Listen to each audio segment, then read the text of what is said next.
इस्तमारियत पसंद अंग्रेज इक़्तिदार के सामने खुशामदाना और फर्माबरदाराना तर्ज अमल के बरखिलाफ जिसे बरतानवी हुक्मरानों ने फ़रोग दिया था और जिसे अहले हिंद ने उस दौर में इख्तियार कर रखा था, ये सुना है आपने? ये सीएसएस में आया था और लोगों की हैरत गुम हो गई थी कि अब इसको सॉल्व कैसे करना है, क्योंकि नहीं आता था उनको सॉल्व करना। अब ट्रांसलेशन करना इतना आसान नहीं रहा जितना कि आसान हुआ करता था। लोग जो है ना वो ट्रांसलेशन बड़ी आसानी से कर लेते थे। इस एक पैराग्राफ ने लोगों के दिमागों को हिला के रख दिया है कि ट्रांसलेशन ऐसे भी हो सकती है, इसकी कैसे करें। अब वो कैसे करेंगे, वो होगी कैसे, ये मैं आज आपको बताने जा रहा हूं।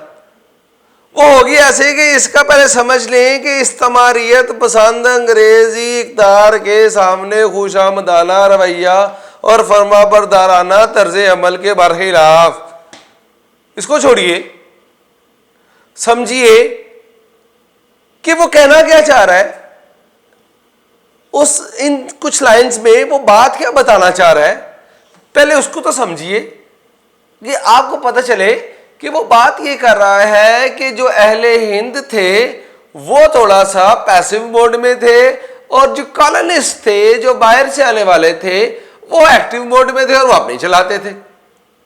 अब लोगों को बहुत ज्यादा इशू हुआ क्योंकि वो लिटरल मीनिंग करते थे। इक़्तिदार का क्या मतलब है, इस्तमारियत पसंद का क्या मतलब है, इसका क्या मतलब है, उसका क्या मतलब है। जब लोगों को लिटरल मीनिंग नहीं पता चले तो फिर परेशान हुए, नहीं कर सके।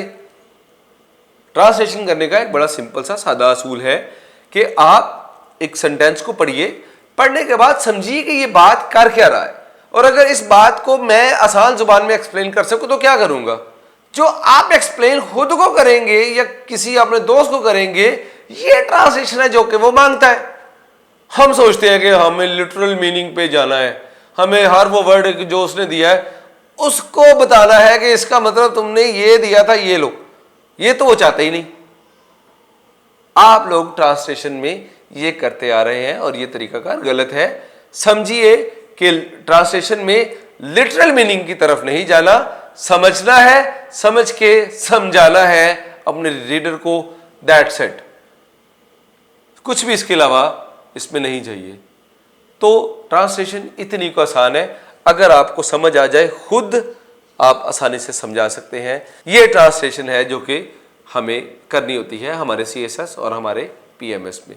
तो लिहाजा आप लोगों ने आज के बाद पहले उसको समझना है, समझने के बाद ट्रांसलेशन करनी है।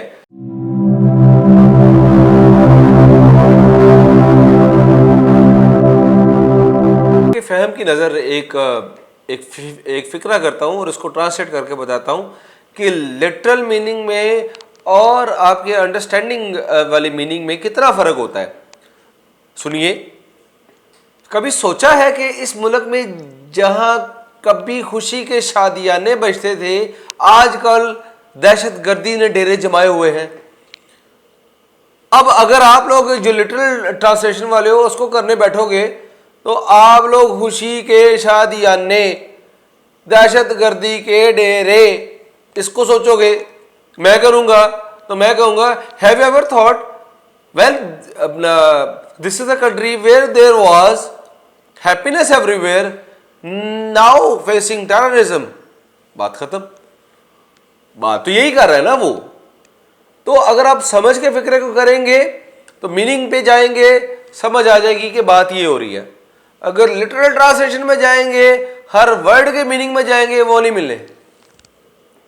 तो आराम से बैठिए, समझिए पहले सेंटेंस को, सेंटेंस कहना क्या चाह रहा है और उसको अपनी जुबान में अपने एक्सप्रेशन के साथ कैसे कहेंगे वो आप करके बताइए। एक मैंने कर दिया, इस्तमारियत पसंद वाला आप करके देंगे मुझे। अगली वीडियो में आप लोगों से जो है ना मुझे मुलाकात होगी और आप लोग अपने कमेंट्स में इस एक फर्स्ट सेंटेंस जो मैंने अभी बोला है इसको ट्रांसलेट करके मुझे दीजिए, फिर मैं करके दूंगा और जिसका अच्छा हुआ वीडियो में उसका जिक्र भी करूंगा कि उस एक स्टूडेंट का सबसे अच्छा था। आपसे इंशाल्लाह अगली वीडियो में मुलाकात होगी।